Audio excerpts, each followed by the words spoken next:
खबर है नई दिल्ली से। वाणिज्य सचिव बीवीआर सुब्रमण्यम ने बुधवार को कहा कि भारत को दुनिया के अन्य देशों के साथ जुड़ने की आवश्यकता है, क्योंकि इसके बिना यह वैश्विक बाजारों से दूर हो जाएगा।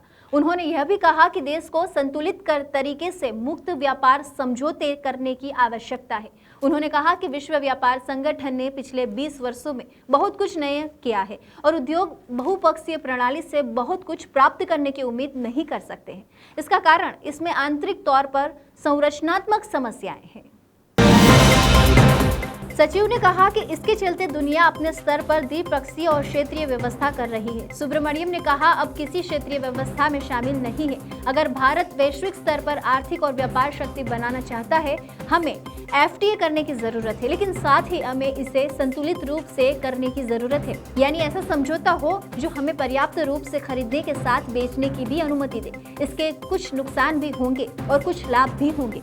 सुब्रमण्यम ने कहा कि भारत को दुनिया के अन्य देशों के साथ जुड़ने की आवश्यकता है, क्योंकि इसके बिना ये वैश्विक बाजारों से बाहर हो जाएगा। इसे हर किसी को समझने की जरूरत है। भारत फिलहाल 20 मुक्त व्यापार समझौते पर बातचीत कर रहा है। इनमें से 6 के मामले में तेजी आई है, जबकि अन्य ठंडे बस्ते में है। सचिव ने कहा कि पहले जो भी एफटीए किए गए वह संभावनाओं के अनुरूप उम्मीदों पर खरे नहीं उतरे।